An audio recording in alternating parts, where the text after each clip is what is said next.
In addition, I want to show you this section is some of the more difficult phrases. These are really kind of tough phrases because there's a lot of subtle changes chromatically, meaning lots of black and white notes outside of the scale. So if you really want something to dig into, here's a section for you.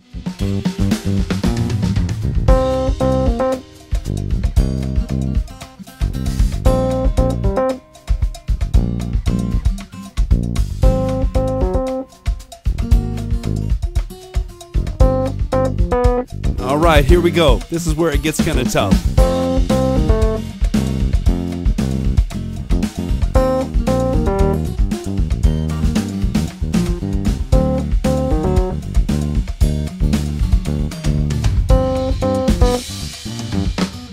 And then it repeats. One of the things that you might be wondering is, why do I need to download this lesson? Why don't I just go out and listen to other music and imitate that? Well, actually, I think that's a great idea. You should always do that. That is one of the best ways to train your ear, is to imitate others. But the unique thing about this hour and a half of recordings is that it's dedicated 100% to call and response phrases, meaning every time I play something, I wait an equal amount of time for you to imitate that. That's actually quite hard to find on a consistent basis in any recording. Whether you download a song from the net or record a song from the radio or wherever. You might find somebody who takes a solo in a recording and they'll do a couple call and response phrases, but typically solos will last, for 8 or 16 bars. And what you have to do to imitate them is to hit the pause button and then play what you heard, and then hit the play button and get another phrase and hit the pause button and play what you heard, and maybe rewind and fast forward and all that business. But to get a concentrated dose of call and response phrases for an hour and a half is fantastic, because you're dedicating 100% of your time to listening and playing instead of fighting with the pause and the rewind buttons and trying to find phrases that you can imitate. So I hope you understand what I'm trying to give to you, and that's a concentrated dose of training your ear to a real high level. So now let's dig into a different section. Let's dig into a section where the phrases are getting longer. This time, to get your hand in the right position, place the middle finger of your right hand on the note A.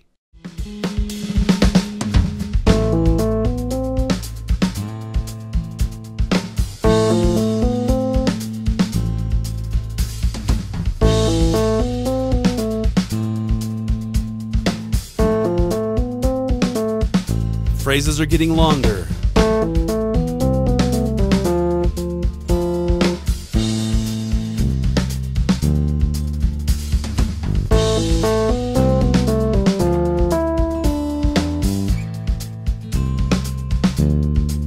Even longer.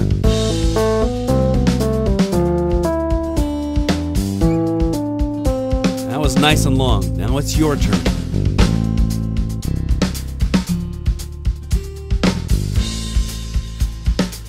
Now even longer.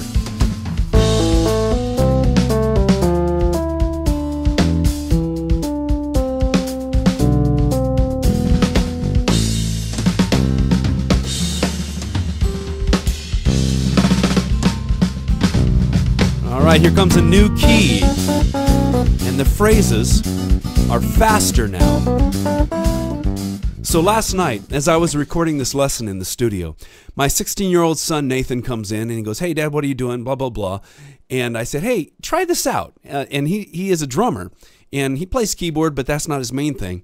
And so I said, "Try this out." So he sat down and I rolled the video and he started laughing. And we were cracking up because it's difficult, but it's challenging, and that's fun. It's fun when you can really feel like you're digging in and you're kind of getting something. And, especially if you're a kid or a guy like me, if it doesn't take a lot of prep, if you can just sit down and go and feel like you're really getting something, under your belt and you're learning something musically, it's pretty awesome. In fact, some of his friends came in and then they stuck around forever, and then I had to stay up forever finishing the lesson. But I know this is very effective, and I think it's going to be really effective for you. Now, before we go today, let me just give you some quick details. Like I said, this is an hour and a half of content, but as you noticed, on the screen you saw an animated keyboard that was showing you the correct notes. Now, if I did that for every key and for all the different tempos for all those recordings, the tendency is that you would look at the screen. I know you would because I do. And then what are you relying on? You're relying on sight, and that's what we're trying to get away from.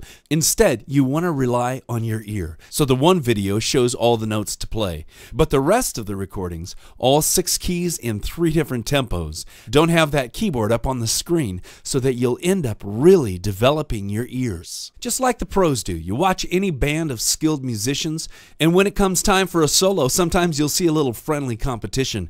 You know, the guitar player will take a 2 or a 4 bar phrase, and the saxophone player or the piano player will imitate it to the best of their ability and maybe embellish it a little bit. But listening and then playing is such a powerful concept. So in this lesson, if you have to look at it, I've included one of the keys that shows you exactly which notes to play. And if you can't figure out what note is he playing there, it's just so weird, you can go and figure it out. Finally, in this lesson, I've included an entire section that you can download and print out, and it has to do with fingering. What fingers should I use as I'm playing all these phrases? You know, especially as the phrases stretch out. Sometimes you've got to get your thumb under, or sometimes you got to stretch that pinky out. And there's some really specific rules, rules that are meant to be broken, but they give you some real good guidelines. This is a really powerful resource that you need to have. So there it is. I'm excited for you. Dig into this stuff, download the entire lesson, and train yourself a set of big, beautiful ears. You'll be a better musician for it. My name is David Sprunger. Thanks for listening. Now you know what to do. Go practice.